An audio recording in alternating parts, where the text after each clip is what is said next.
കാലാവസ്ഥാ വ്യതിയാനത്തിന്റെ ഭാഗമായി സംസ്ഥാനത്ത് ശൈത്യമെത്താൻ വൈകുന്നു. പല ജില്ലകളിലും ഏറ്റവും കുറഞ്ഞ താപനില ഇപ്പോഴും 20 ഡിഗ്രിക്ക് മുകളിലാണ്.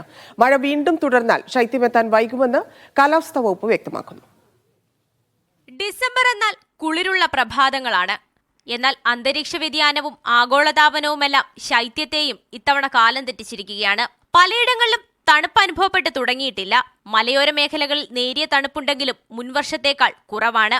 മൂന്നാറിൽ 9.3 ഡിഗ്രി സെൽഷ്യസ് ആണ് ഈ സീസണിൽ രേഖപ്പെടുത്തിയ കുറഞ്ഞ താപനില. കഴിഞ്ഞ സീസണിൽ ഇതേ സമയം 5 ഡിഗ്രി സെൽഷ്യസ് മുതൽ 0-ന് താഴെ വരെയായിരുന്നു. ഏറ്റവും എളുപ്പത്തിൽ പറയാവുന്ന ഒരു കാരണം നമ്മുടെ ഗ്ലോബൽ വാർമിംഗ് തന്നെയാണ്. ചൂട് കൂടിയ ഒരവസ്ഥ കണ്ടിന്യൂ ചെയ്യാനും ഒരുപക്ഷെ 2025 വരെ അത് കണ്ടിന്യൂ ചെയ്യാനും സാധ്യതയുണ്ടെന്നാണ് പറയുന്നത്.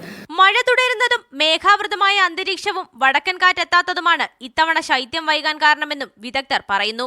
ഡിസംബർ ജനുവരി മാസങ്ങളിൽ മഴ കുറവുണ്ടാകുക, ആകാശം തെളിഞ്ഞു വരികയും ചെയ്യും. മേഘങ്ങളോ അല്ലെങ്കിൽ അന്തരീക്ഷത്തിന്റെ ആർദ്രതയോ കുറഞ്ഞിരിക്കുകയാണെങ്കിൽ നമ്മുടെ ഭൂമിയിൽ നിന്നുള്ള വികിരണങ്ങൾ ഔട്ടർ സ്പേസിലേക്ക് അത് പോകുകയും ഭൂമി അന്തരീക്ഷവും അതിനോടടുത്ത അന്തരീക്ഷവും അല്ലെങ്കിൽ വായുവും തണുക്കുകയും ചെയ്യും. അപ്പോൾ അതുവഴിയാണ് നമുക്ക് സാധാരണഗതിയിൽ ഡിസംബർ ജനുവരി മാസങ്ങളിൽ ഒരു തണുപ്പ് അല്ലെങ്കിൽ രാവിലെ കാലങ്ങളിലുള്ളൊരു കുളിരനുഭവപ്പെട്ടുകൊണ്ടിരുന്നത്.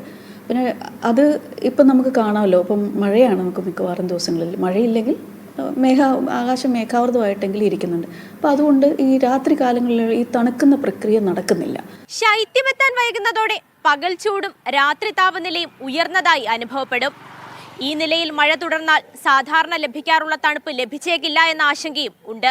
കാലാവസ്ഥാ വകുപ്പ് ഡിസംബറിൽ പുറത്തുവിട്ട കണക്കുകൾ പ്രകാരം ഇടുക്കി, കണ്ണൂർ, കാസർഗോഡ്, കോഴിക്കോട്, മലപ്പുറം, വയനാട് ജില്ലകളിലാണ് കുറഞ്ഞ താപനില 20 ഡിഗ്രിയിൽ താഴെ രേഖപ്പെടുത്തിയത്.